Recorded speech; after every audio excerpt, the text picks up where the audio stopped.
So guys, see what Tinubu told world leaders that has kept Nigerians talking. We all know that there was a G20 meeting that was recently held. And you need to listen for yourself what Tinubu told world leaders. I mean, he disgraced Nigeria. And you are going to be seeing some of the reactions. I mean, Nigerians are not happy with such statements. Let me allow you just watch the video and let's take some of the reactions from Nigerians. Take a look. I am from Nigeria. It's better to give you the true picture of what's going on. In Africa, we have terrorism challenges, insecurity challenges that are preventing farmers to even go to their farm. We have problem in Sudan, displacing people. We have problem of climate change, flooding, destroying crops. And we have problem of protectionism. We have problems. It is very important to make it clear and louder here. We have problem of out of school children. We have problem of funding free education or giving our children 1 meal a day in a classroom to even make them pay attention to schooling. Africa has that problem. So here are some of the reactions coming from Nigerians. This one said, you bought yachts, cars, and private jets, even used 21 billion to renovate VP residence. Yet, he's saying school children cannot afford 1 meal a day. Omo, just can't wait for next election. You see it, he went to tell them that he cannot feed school children, but they are using our money to buy big cars. And this other person said, you bought 4 bulletproof vehicles and you are complaining of insecurity and flooding. School children can no longer feed. Now, wow, APC. And this other person said, instead of talking about the many opportunities of investment in Nigeria to war investors, he is busy talking about problems. Who will invest in problem-infested country? Yet they will say it's the youths that are demarketing Nigeria. Tinubu said he wants to tell world leaders the truth, and he started with terrorism. That there is terrorism. We know that a new terror group has emerged in Nigeria, and we've not really seen any effort by this government, to silence that group. Anyway, let's continue. And this one says, they will be laughing at him definitely, because if he knew all that, he wouldn't be renovating palaces and buying jets and new cars. The white folks are not that dumb. They will send him IMF, World Bank to make it even worse than it was. Our leaders lack critical thinking. And that is just it. This Western world, they are only sending IMF to give you money because they know you must pay. They will send World Bank. Tinubu keep borrowing. And in case you don't know, there is a recent request to borrow more money to fund this budget that they are talking about. There is a current request for more borrowing. And guess what? Akpabio is going to just pass it very, very fast, because that's actually what he's there for, not for Nigerians. And this person said, it's my turn. Now you have power, but you are still standing in one spot and be turning around. Who did we offend to have this kind of people as leaders? Just imagine. So you can imagine what Nigerians are feeling. And this other person says, these people will be questioning his mentioning poverty when he recently purchased yachts and private jets amid the same poverty and climate change he's talking about. Nigeria, sorry. And this other person, the first person said, this is heartbreaking. And the second person said, Tinubu never had a global presence before he became president.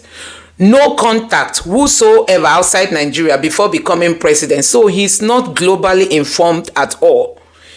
All he knows is about Lagos state politics. And the last person said, T-Pain is a clown, honestly. So guys, and this other person finally said, embarrassing, but it's not surprising as most world leaders don't relate with him because they know how incompetent and corrupt he is. And what do you expect from a clueless, power-hungry and criminal? Hope he went there with his shameless, greedy wife that has no plans for Nigeria. So you can see how angry Nigerians are. And this person said, which crazy knothead investor will invest in a country where the president already made it known, pump and plain, that it has serious security challenges? Is that the way to source FDIs? In T-Pain's world, maybe not in the real world. And this other person called him Babiala, that's beggar. And there's a whole lot of reactions, you know, to this video. And I think it's time for the Tinubu's government to really think twice. So guys, you can see Tinubu went to tell them that there are challenges, terrorism, insecurity, that they can't feed, you know, they can't feed school children. That's why he's definitely telling them that that's why we have many out of school children. Nigeria has the most in the entire world. You know, so Tinubu is directly or indirectly telling them that why we are having out of school children the most is because we can't provide them with 1 meal a day. But he writes bigger cars and keep buying. And recently they forwarded to the National Assembly for more borrowing from World Bank. So World Bank keeps borrowing. Like this person who just commented said that the world leaders will not listen to Tinubu. They will just send IMF and World Bank to keep giving him money because they know he must pay, and pay with heavy interest.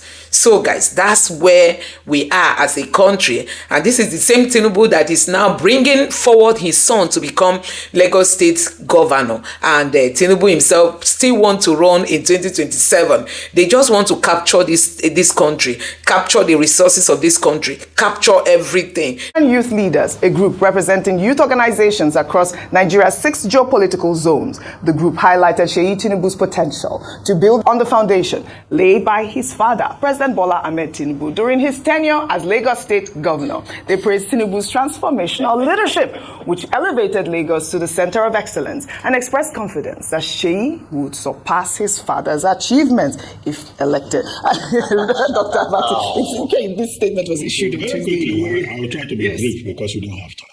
Well, I mean, the youths of Nigeria, they say they are a coalition. Coalition. Well, they say they have a stake in who becomes next governor of Lagos.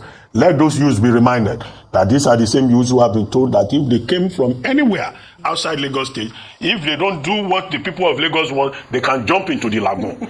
So, but I don't know what gives them the confidence. Their premises are also suspicious. They are saying that because President Tinubu did well as governor of Lagos, his son too will do well. Well, is it by osmosis that you acquire leadership qualities? That looks very strange to me. They say that it is the time for a young person to be governor of Lagos State. Young people have always been governor of Lagos. Governor Tinubu, as he then was a young man. How old was Babatunde Raji Fashola when he was governor? How old was Ambode? How old is Sanwo-Olu that is there? He's still a young man. Mm-hmm. He's not even 60 yet. So that argument also falls flat. The only thing that I see is that they say Sheyi Tinubu is very capable, is knowledgeable and all that. Okay, they can say that. They will have to convince us. But we should know that this is not a dynasty. No. This is a democracy. Come on, really? Nigeria is not Equatorial Guinea. Nigeria is not Cameroon. Okay. If they want to propose Sheyi Tinubu, they should do so. Mm-hmm. But he will be assessed on his own merit. That's it. Not on the basis of DNA, which we cannot really push. And finally, I think if President Tinubu wants to make his son governor, this is probably the best time. After all, it's Emiloko. So we can have Emiloko in Abuja and also have Emiloko in Lagos.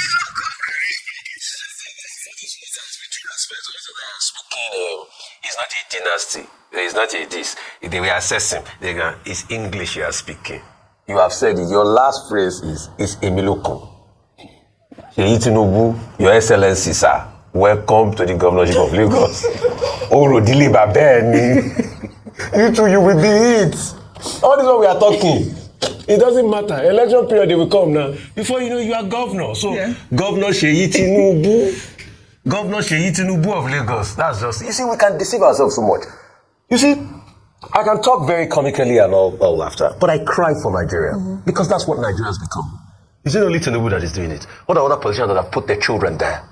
Why are you talking about one in Edo State that put his child as a commissioner? So if they say it's time for Seyi Tinubu, is it us here? We will just talk. But it's as if there's a fair company already. For them to mute this idea, for them to even put it in a public space, it looks like it's going to happen. Did they endorse him in the last election cycle? No. It looks like it's going to happen. And conversations are already on. Before you know it, they will just start putting it in our face. So, accept it already.